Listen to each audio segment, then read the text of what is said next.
జయశంకర్ భూపాలపల్లి జిల్లా కార్యదర్శి.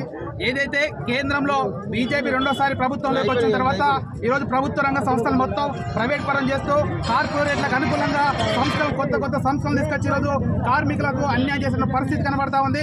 అంతేకాకుండా ఈ దేశంలో రెండోసారి బీజేపీ అధికారంలోకి వచ్చిన తర్వాత ఏ ఒక్క రంగం కూడా ఈరోజు మొత్తం బాగుపడినటువంటి పరిస్థితి లేదు. మొత్తం అన్ని రంగాలు కూడా కుదేలైనటువంటి పరిస్థితి కనబడతా ఉంది.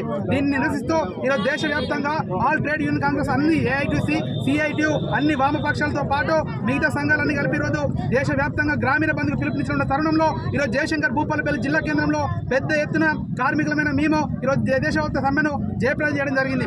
ఏదైతే ఈరోజు ప్రభుత్వ రంగ సంస్థలు ఉన్నటువంటి లాభాలు నడిచేటువంటి అన్నిటి కూడా ఈరోజు కార్పొరేట్లకు అనుకూలంగా వారికి అనుకూలంగా దారదత్తం చేస్తూ, అంతేకాకుండా ముఖ్యమైనటువంటి చట్టాలు ఏవైతే ఉన్నాయో కార్మికులు అనేక రకాల కొట్లాడి సాధించుకున్నటువంటి 44 చట్టాల్లో ముఖ్యమైనటువంటి 29 కార్మిక చట్టాన్ని ఈరోజు 4 లేబర్ కోడ్లుగా మార్చి మళ్ళీ 12 గంటల పని విధానం తీసుకొచ్చి ఈరోజు కార్మికులను మళ్ళీ తిరోగమన దిశలో తీసుకుపోతున్నటువంటి బీజేపీ ప్రభుత్వానికి బుద్ధి చెప్పేటువంటి అవసరం ఎంతైనా ఉందని చెప్పేసి ఈరోజు ఏఐటీసీగా జేఏసీగా పిలుపునిస్తా ఉన్నాం. రానున్నటువంటి ఎంపీ ఎన్నికల్లో ఈరోజు విద్యార్థి రంగానికి, అదేవిధంగా యువజన సంఘానికి, అదేవిధంగా ప్రభుత్వం ఉన్నటువంటి అన్ని రంగాల్లో కుదేలైనటువంటి అన్ని రంగాలను బాగుపరిచే విధంగా ఎంపీ ఎన్నికల్లో బుద్ధి చెప్పాల్సిన అవసరం ఉందని చెప్పేసి ఈ సందర్భంగా తెలియజేస్తా ఉన్నాం.